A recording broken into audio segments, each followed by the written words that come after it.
Yeah. When they say Donald Trump is trying to erode trust in the American voting process, he wants people to go out and vote as we have always done. And the scientists have said it's perfectly fine, it's perfectly safe to do right now. Yeah. Fauci has said it, other scientists have said it. Right. Instead, the left right now, they don't want you to trust it unless there is mass mail-in voting, which is not the same as absentee voting. It doesn't have the same checks and balances. Yeah. And this is why I talk about the man, and I want to go to your point here, Wade. When I talk about the man, it's not just the man in office. Think about this for a second. We have a man in office who is saying, we should vote as we have always voted. Every person gets a vote. Every vote should be counted. This is the only way that we can ensure that that is the case. You can see that the voting that happened with New Jersey. You can see this vote, but mail-in voting has happened in other states, that there have been problems. We haven't seen the fraud on a massive scale because we haven't implemented this on a massive scale yet. But you have a president saying every person's vote should be counted. That's the man in the White House. But then you have CNN, ABC, NBC, CBS, these organizations all saying, hey, we're going, and of course, big tech saying, we're going to fact check anyone who says that the president has won on the night of the election, which is how elections have always been called. Right. Who's the man? Yeah. Who's the person with power?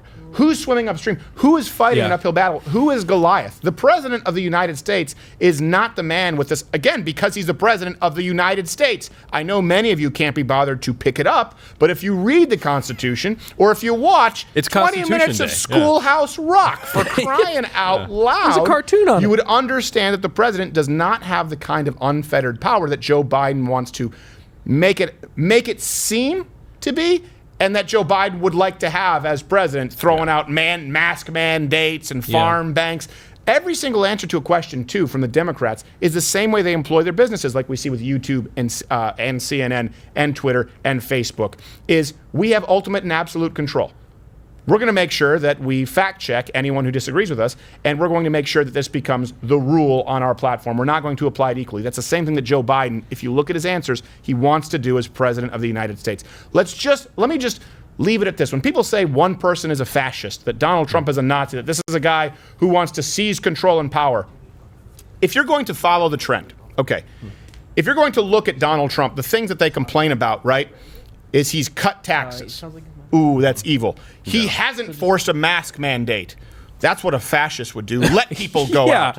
He hasn't forced people to go out and express it. He has allowed people the choice of schools, right? School choice. He doesn't want to keep nonviolent drug offenders in jail past their stay so that they can be used as free labor for the state, as Kamala Harris. If you just look at the trend, at the very least, Donald Trump has, if you hate him, half and half. The policies that you hate him for is that he has afforded people more freedoms through cutting taxes and giving them the right to speak their mind and live as they see fit.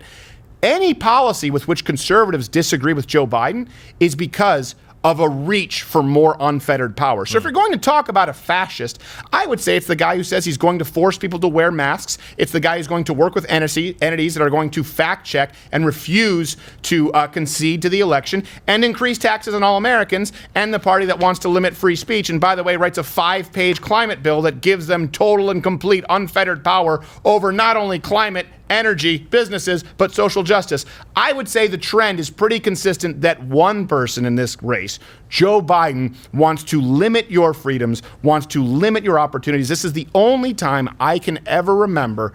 Maybe you saw it with Barack Obama, but this is a generation of people. If you look at the rioters and the protesters in the streets right now who are committing $2 billion worth of damages at minimum, and we know that number is higher, they are rioting in the streets. They are protesting and marching, demanding fewer rights than ever before, and calling the people who want us to maintain our God-given rights, not government-given rights, our constitutionally recognized rights, fascists. Never seen it in the history of the United States. Burning shit down and rioting to demand fewer rights. That is scary.